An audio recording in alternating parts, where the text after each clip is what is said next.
Cerita rakyat dari Sulawesi Utara berjudul Kisah Sigar Laki dan Limbat dari Minahasa. Pada zaman dahulu kala, di sebuah daerah bernama Tondano, letaknya di Minahasa, Sulawesi Utara, hiduplah seorang pemburu perkasa. Ia bernama Sigar Laki. Akulah Sigar Laki, pemburu paling perkasa di negeri ini. Semua orang harus mengakui itu. Sigar Laki sangat terkenal karena keahliannya dalam menombak. Kau hebat, Sigar Laki. Tidak ada satupun sasaran yang luput dari tombakan Sigar Laki. Tepat. Sigar Laki mempunyai seorang pelayan yang setia bernama Limbat. Sigar Laki selalu menyimpan daging buruannya di gudang. Nantinya, daging tersebut menjadi persediaan makanan bagi dirinya dan Limbat. Biasanya, Sigar Laki akan menyuruh Limbat untuk mengolah daging tersebut hingga menjadi masakan yang lezat. Limbat selalu mematuhi semua perintah Sigar Laki. Masakanmu sangat lezat. Tidak salah aku memilihmu menjadi pelayanku. Pada suatu hari, Sigar Laki hendak pergi ke hutan untuk memburu hewan. Aku akan pergi ke hutan untuk memburu hewan. Apakah Tuan membutuhkan saya di sana? Tidak perlu, aku akan pergi sendiri. Saat di dalam hutan, Sigar Laki segera membidik hewan incarannya. Tentu ini bukanlah hal yang sulit, karena Sigar Laki selalu bisa mendapatkan hewan yang ia inginkan. Itu dia. Pasti dengan mudah tombakku akan menancap di tubuhnya. Namun ketika tombak itu dilepaskan, ternyata hewan itu berhasil menyelamatkan diri. Sialan. Tidak pernah aku gagal memburu hewan. Aku harus mencari yang lainnya. Bidikan Sigar Laki gagal. Baru kali ini ia merasa sangat kesal. Kemana perginya hewan-hewan itu? Tumben sekali tidak muncul di hadapanku. Sudah lama menunggu, tetapi tidak ada seekor hewan pun yang terlihat. Menyebalkan.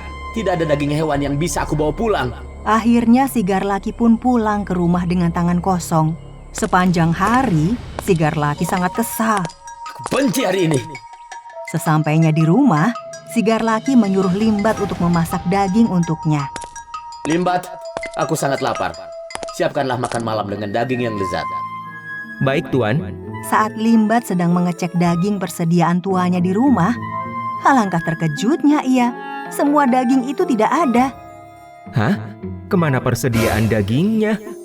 Aduh, Tuan pasti marah. Bagaimana ini? Tapi aku harus tetap memberitahunya. Limbat memberitahu jika daging persediaannya di rumah telah hilang. Tuan, daging yang kita simpan tidak ada.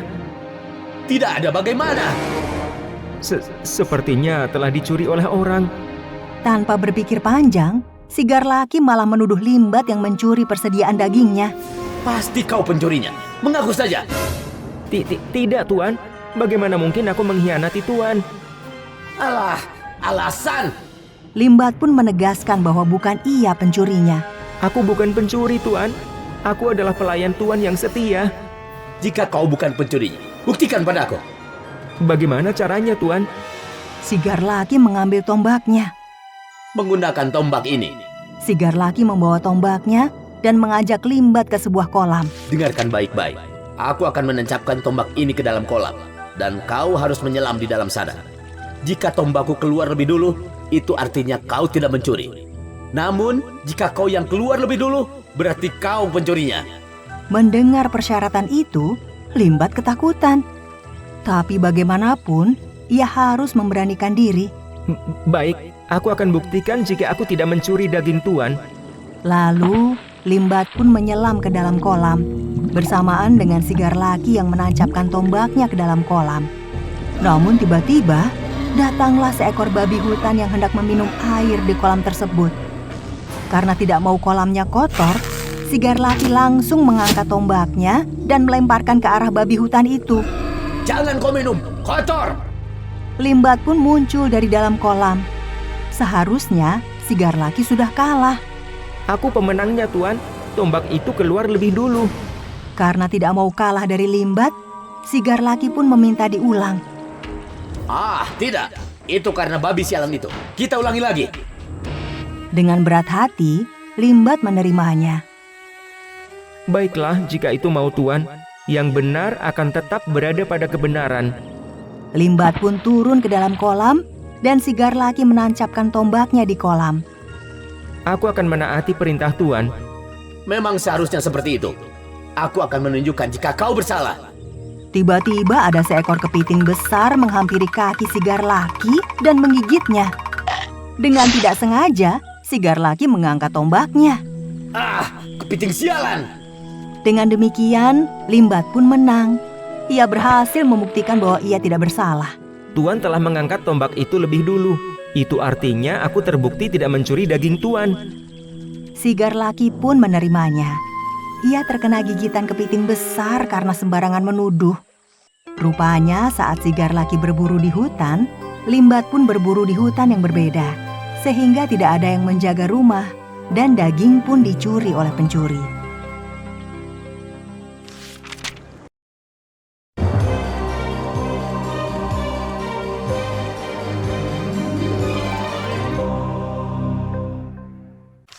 Cerita rakyat dari Sulawesi berjudul Putri Tandampalik. Pada zaman dahulu kala, di sebuah daerah di Sulawesi, terdapat sebuah kerajaan yang bernama Kerajaan Luwu. Kerajaan tersebut dipimpin oleh seorang raja yang jujur dan berani bernama La Bustana Datuk Maongge atau dikenal dengan Datuk Luwu. Datuk Luwu mempunyai seorang anak perempuan bernama Putri Tandampalik. Ia adalah anak yang sangat cantik jelita. Kecantikannya sangat terpancar dan ia mempunyai perilaku yang anggun. Karena sikap dan parasnya yang cantik, seluruh warga menyanjung Putri Tandampalik sehingga terdengar sampai ke Kerajaan Bone. Raja Bone mendengar bahwa putri dari Datuk Luwu sangat cantik dan berperilaku baik. Tampaknya ia sangat cantik dan baik hati. Banyak orang yang menyanjung Putri Tandampalik. Kemudian Raja Bone mempunyai niat baik. Aku menjodohkan Putri Tandampalik dengan putraku. Besok antar aku pergi ke Kerajaan Luwu. Baik, Yang Mulia. Keesokan harinya, sesampainya Raja Bone di Kerajaan Luwu, ia langsung bertemu dengan Datuk Luwu. Selamat siang, Datuk. Senang bertemu denganmu. Selamat siang, Raja Bone. Terima kasih sudah bersilaturahmi ke Kerajaan Luwu. Raja Bone hanya tersenyum. Sebenarnya kedatanganku kemari ingin menjodohkan anakmu Putri Tandampalik yang sangat cantik dengan anakku, putra mahkota Kerajaan Bone. Mendengar pernyataan tersebut, Datuk Luwu bimbang. Karena pada masa itu, seorang putri tidak dibenarkan menikah dengan kerajaan lain. Namun, jika lamaran dari Raja Bone ditolak, Datuk Luwu khawatir akan terjadi perang antar kerajaan dan menyebabkan rakyatnya menjadi menderita. Bagaimana, Datuk Luwu? Setelah berpikir, Datuk Luwu pun menerima pinangan untuk anaknya dari sang putra mahkota dari Kerajaan Bone. Baiklah, saya terima niat baik Raja Bone. Saya harap semua akan berjalan lancar dan damai. Dan kedua anak kita berjodoh. Kedua kerajaan itu pun segera mempersiapkan acara lamaran yang megah. Namun sebelum dilaksanakan, ada satu tragedi yang menimpa Putri Tandampalik. Tiba-tiba sekujur tubuh sang putri luka-luka dan mengeluarkan cairan yang menjijikkan. Apa yang terjadi pada tubuhku? Padahal sebentar lagi adalah hari lamaranku. Kemudian sang putri diungsikan ke sebuah pulau bernama Pulau Wajo. Musibah yang menimpa sang putri terjadi sebelum kedua kerajaan itu bertemu. Datuk Luwu yang melihat putrinya merasa sangat kasihan. Kau pasti bisa melalui ini, anakku. Lalu Datuk Luwu memberikan sebuah keris. Anakku, peganglah keris ini. Ini adalah bukti bahwa ayah tidak akan melupakanmu apapun yang terjadi. Terpaksa, kau harus diungsikan dari negeri ini. Iya, ayah. Aku mengerti. Setelah sampai di Pulau Wajo, Putri Tandampalik duduk di tepi danau dan melamun. Tak pernah kubayangkan nasibku akan seperti ini. Di tengah lamunannya, tiba-tiba ada seekor kerbau putih yang menghampiri sang putri. Kerbau siapa ini? Kerbau itu menjilati kaki sang putri yang penuh dengan cairan menjijikkan itu. Lalu ia melanjutkan ke seluruh lukanya. "Apa yang kau lakukan?" Setelah dijilat kerbau, kulit sang putri kembali mulus. Sang putri pun sangat senang. Ia menganggap kerbau itu adalah sebuah mukjizat, sehingga ia menganggap kerbau itu sebagai sahabatnya. "Kau teman baikku. Terima kasih telah menolongku." Sejak kejadian itu, Putri Tandampalik memerintahkan kepada seluruh rakyatnya agar tidak pernah menyembelih kerbau. Meskipun sudah sembuh, namun sang putri belum kembali ke kerajaannya. Karena di Pulau Wajo, ia merasa nyaman. Pada suatu malam, saat sang putri tertidur, tiba-tiba ia bermimpi bertemu dengan seorang pria tampan di Pulau Wajo. "Siapakah namamu? Mengapa kau ada di Pulau Wajo ini?" Putri Tandampalik pun menceritakan semuanya kepada pria tampan yang ia temui di dalam mimpinya itu. Setelah menceritakan semuanya, sang putri pun ingin tahu tentang si pria tampan itu. "Kalau kau, dari mana asalmu? Siapa namamu?" Si pria tampan itu tidak menjawab pertanyaan sang putri. Malah ia melempar pertanyaan yang membuat sang putri kaget. Maukah kau menikah denganku? Belum menjawab pertanyaan itu, sang putri terbangun dari tidurnya. Siapa pria itu? Tanggung sekali mimpiku. Di sisi lain, sang putra mahkota dari kerajaan Bone yang sebelumnya ingin melamar Putri Tandampalik sedang berburu di hutan dengan para rombongannya. Namun ia terpisah dengan para rombongannya, sehingga ia tersesat di tengah hutan. Kemana lagi mereka? Bisa-bisanya aku tersesat. Putra mahkota Raja Bone hanya berputar-putar di hutan tanpa tujuan. Bahkan saat hari sudah malam. Dari tadi aku tidak menemukan jalan keluar. Putra mahkota Raja Bone melihat sebuah rumah di tengah hutan. Ia pun menghampirinya karena hari sudah malam. Itu ada rumah. Artinya ada orang di sana. Lebih baik aku minta tolong dengannya untuk beristirahat malam ini. Saat putra mahkota Raja Bone menghampiri rumah tersebut, ternyata rumah itu adalah milik Putri Tandampalik.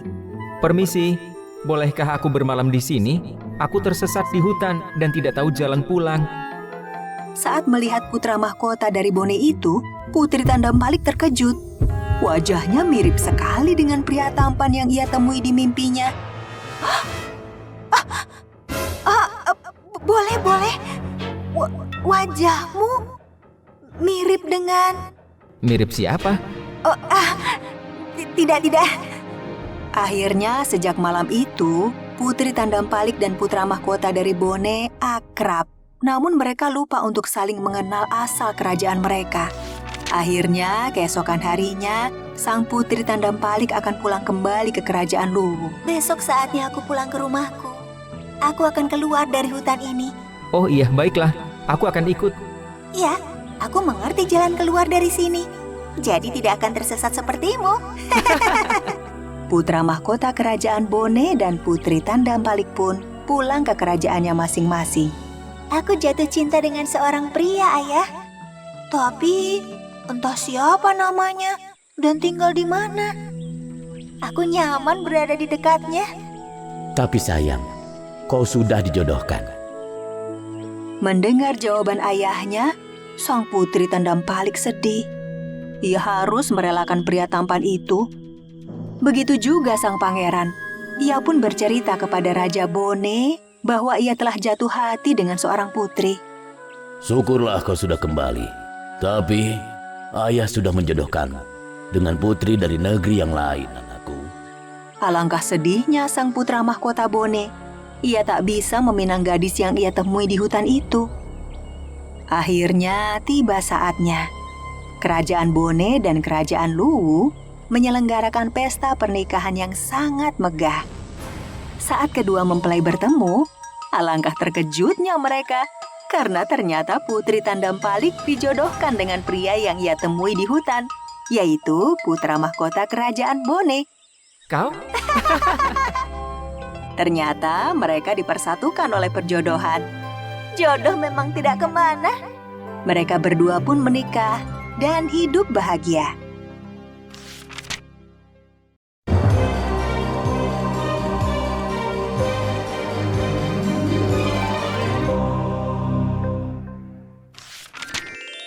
Kisah Itui-Tuing dan Gadis Berbedak Arang. Kisah dari Provinsi Sulawesi Barat.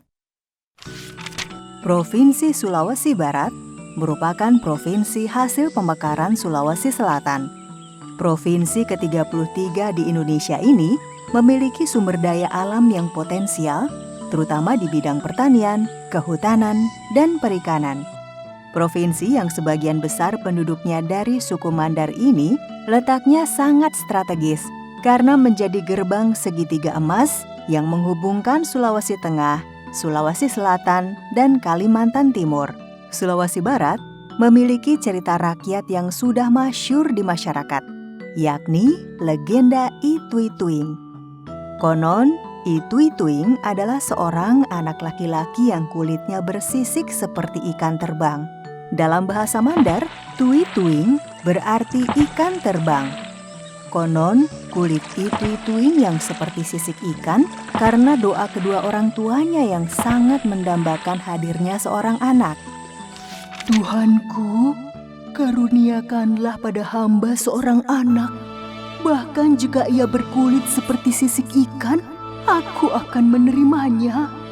Kami mohon. Berkat doa-doa yang selalu dipanjatkan, mereka akhirnya dikaruniai anak, meskipun ia menyerupai ikan terbang. Meski demikian, mereka menerima dengan hati lapang. Ini memang permintaan kita, Bu. Kita tidak boleh bersedih. Kita harus menerima dan merawat anak ini dengan baik. Baiklah, aku akan menyayanginya sepenuh hati. Bertahun-tahun kemudian, Itui-Tuing tumbuh dewasa. Orang tuanya sangat menyayanginya. Segala permintaan Itui-Tuing selalu dipenuhi. Meski demikian, Itui-Tuing bukanlah anak yang manja. Suatu hari, Itui-Tuing mengutarakan keinginannya untuk menikah. Ayah, Ibu, sekarang aku sudah dewasa. Usiaku sudah cukup untuk berumah tangga. Maukah ayah dan ibu mencarikan istri untukku? Anakku, lihatlah keadaan dirimu. Seluruh kulitmu penuh sisik. Ayah takut tak ada gadis yang akan menerima pinangan kami. Namun Itui-Tuing tetap bersikeras agar ayahnya mencarikan jodoh untuknya. Kenapa ayah tidak mencobanya dulu? Aku tidak muluk-muluk ya.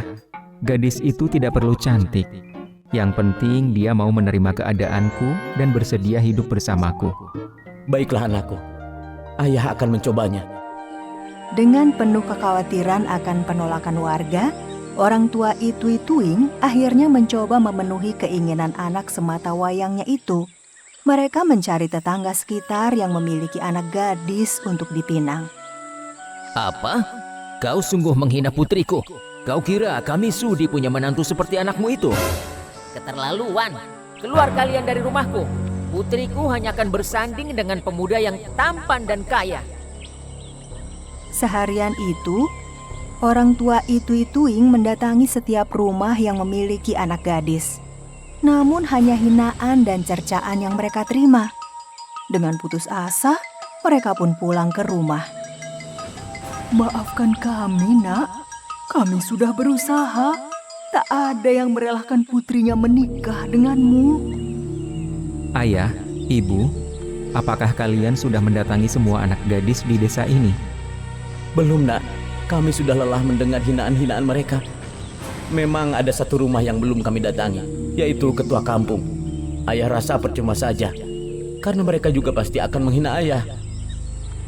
Namun, Itui-Tuing tetap meminta orang tuanya agar mendatangi rumah ketua kampung.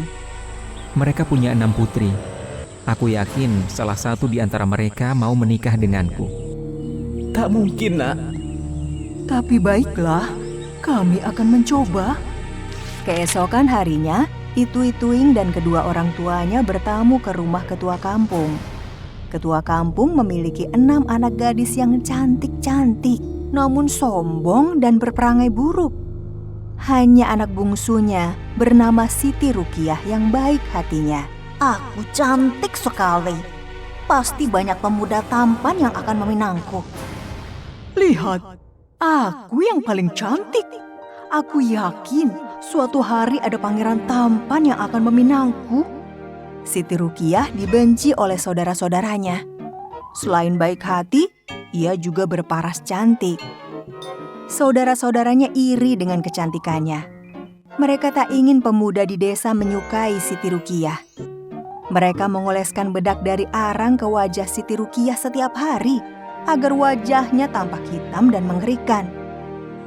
Dengan diliputi perasaan cemas ditolak lagi, kedua orang tua Ituing akhirnya sampai di rumah ketua kampung. Bagaimana ini? Kita pasti ditolak. Tapi anak kita memaksa, Bu. Biarlah kita coba dulu. Kedatangan saya kemari karena ingin melamar salah satu putri juragan untuk dinikahkan dengan anak saya. Apakah ada yang bersedia menikah dengan anak saya? Apa? Sadarkah kalian? Anakku cantik dan anakmu jelek. Mana mungkin mereka bersanding? Ih, pemuda itu mimpi ya? Mana ada yang mau menikah dengan pemuda bersisik? Jika tak ada yang mau menerima lamarannya, aku bersedia. Apakah kau yakin, anakku? Aku yakin sekali, Ayah.